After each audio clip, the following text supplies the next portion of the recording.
उस आदमी ने घुटने पर बैठकर खुशी से प्रपोज की। उसे लगा था कि वह लड़की खुशी के आंसू बहाएगी, लेकिन लड़की ने उसे बस ठंडे भाव से देखा। फिर उसने अंगूठी जमीन पर फेंक दी। मुड़कर जाते हुए उसने उसे याद दिलाया कि उनके बीच अब कोई प्यार नहीं है। उसने ऐसा इसलिए किया क्योंकि वे दोनों कभी एक दूसरे से बेहद प्यार करते थे और मानते थे कि एक दिन जरूर शादी करेंगे। लेकिन तभी एक चालाक सीनियर को पता चल गया कि लड़की उससे मिलने आने वाली है। उन्हें अलग करने के लिए उसने जानबूझकर उस आदमी के सामने झर भरी बातें भर दी। उसने कहा कि लड़की किसी भी हैंडसम लड़के को कभी मना नहीं करती, यहाँ तक कि यह भी कहा कि उसका सपना पायलट बनने का है और वह उससे कभी अपनी पहली प्राथमिकता नहीं बनाएगी। लेकिन उस आदमी का एक लापरवाह वाक्य दरवाजे के बाहर खड़ी लड़की ने सुन लिया। उसी पल उसका दिल पूरी तरह टूट गया। इसलिए जब बाद में उस आदमी ने उसे प्रपोज किया तो उसने बिना किसी हिचक के मना कर दिया और उसी के शब्द उसे वापस दोहरा। फिर वह मुड़कर चली गई। 5 साल बाद लड़की एक को पायलट बन चुकी थी। अपनी नौकरी के पहले ही दिन कप्तान को अचानक तबीयत खराब हो गई और वह विमान नहीं उड़ा सका। लड़की ने तुरंत कंट्रोल टावर से मदद मांगी और जवाब देने वाली आवाज उसी आदमी की थी। उसने उसे तुरंत पहचान लिया। आखिरकार उनकी खामोश तालमेल से विमान सुरक्षित लैंड हो गया।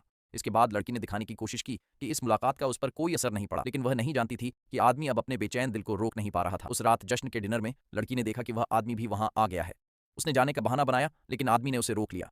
उसने उससे पूछा, क्या तुम सच में मुझसे इतनी डरती हो? यह साबित करने के लिए कि वह आगे बढ़ चुकी है, वह फिर से बैठ गई। उसी पल एक औरत ने उस आदमी से उसका कॉन्टैक्ट मांगा। आदमी मुस्कुराया और अपनी अंगूठी दिखा दी, लेकिन लड़की ने गलती से समझ लिया कि वह पहले से शादीशुदा है। अपने जज्बात जाहिर हो जाने के डर से उसने जल्दी से नजरें हटा लीं और अपने सहकर्मियों से बात करने लगी।